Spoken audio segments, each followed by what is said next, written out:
713 construction lien, claim of lien. It's not a statutory claim of lien. It's an equity.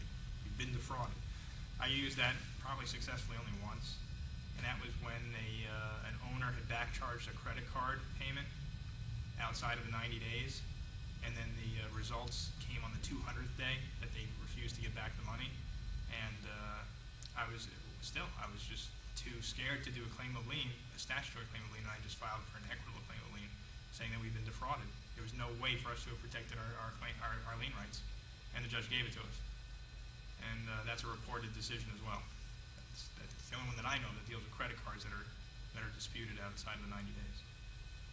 Could I have gotten a claim of lien? I bet you I probably could have, but I just didn't want to take the chance. Next page. We spoke about most of these. The only thing that I want to tell you is that the 713.08 talks about how the claim of lien is required to be served on the owner within 15 days of recording.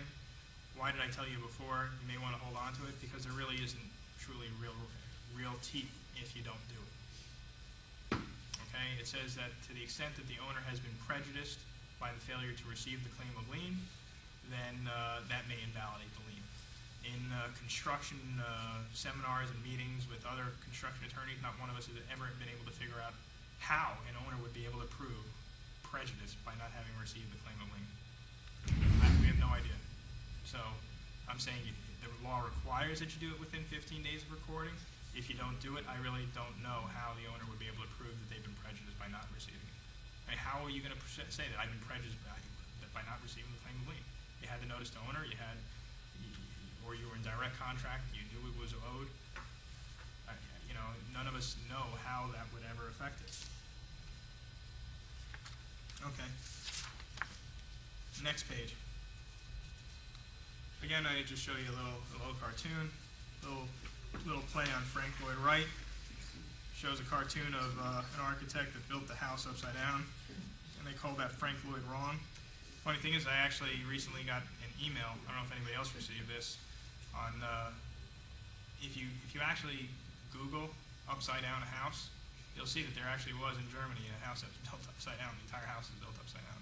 But they did it on purpose. I mean, it looks like a Ripley's Believe It or Not house. But it's circulating pretty recently, for the past month or so. So here, now remember we talked about you have to record it within 90 days? Well, we're going to identify the last work.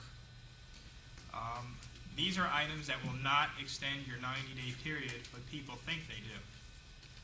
I bust contractors on this all the time.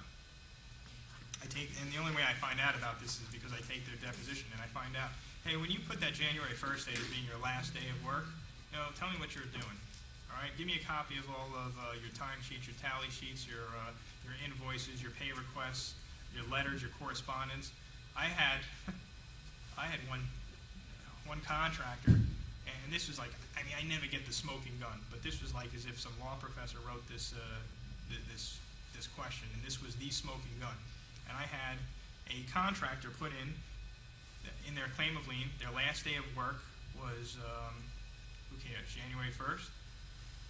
But I found a fax to the owner saying exactly this in bold-face print. Congratulations, we finally finished. About a month earlier. They lied. They lied right in their claim of lien. Their claim of lien was thrown out.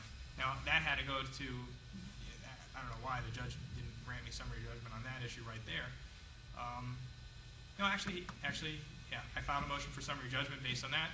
The opposing attorney dropped the lien claim the day before the hearing. So, make sure that when you say the last day, it actually is the last day, okay? Because you're going to have mud on your face. And attorney's fees to pay. Number one, what does not extend that last day? Let's assume that January 1st you go out there and you find out the reason why you're out there is because you're doing repair work to work that you've already done. That does not extend your 90 days. Merely fixing the work that you can't charge for, that you've already done before, that is not lienable. Now, it's kind of hairy, but you don't want to be in that position. How do you avoid being in that position? You lien earlier rather than later. Because like you said, you're getting down to that 7-day time frame.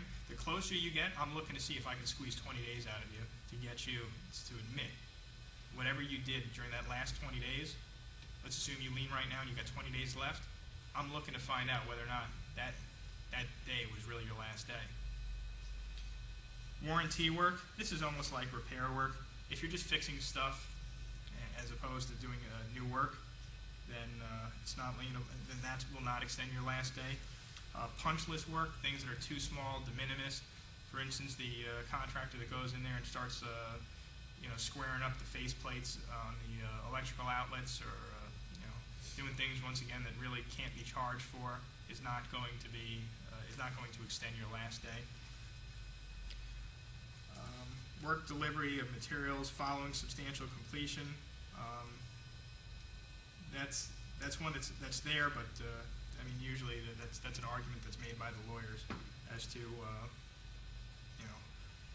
whether or not it should extend the time frame. So in other words, if you substantially completed the project and you're still doing work after that, then there's a question as to whether or not that may extend the time frame. The point being, once again, record your claim of lien sooner rather than later. Next one, work or delivery of materials following a long absence from the project site. I get contractors all the time, and they're like, listen, I haven't been there for forever. Can I go out there now? And just so I can go ahead and rescue my lien rights? Well, really you can. If you've been gone for a long period of time, you may not be able to extend those lien rights.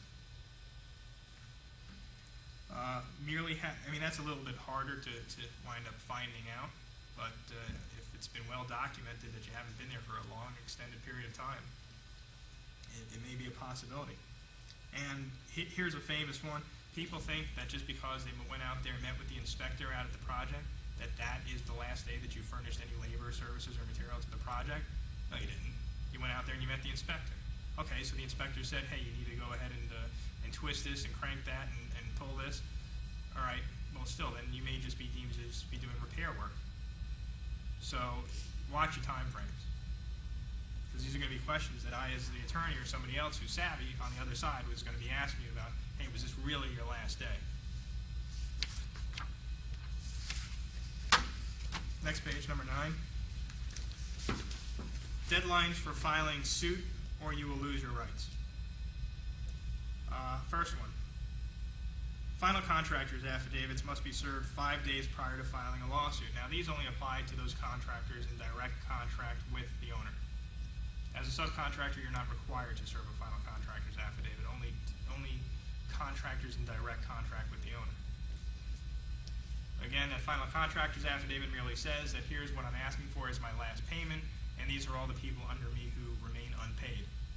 So let's say as owner, the owner sees that Southeast is listed, the welder, the nursery, and a bunch of others that remain unpaid. Then I, as owner, would be issuing a joint check to the general and to the nursery, the general and the welder, and I would be making sure that everybody gets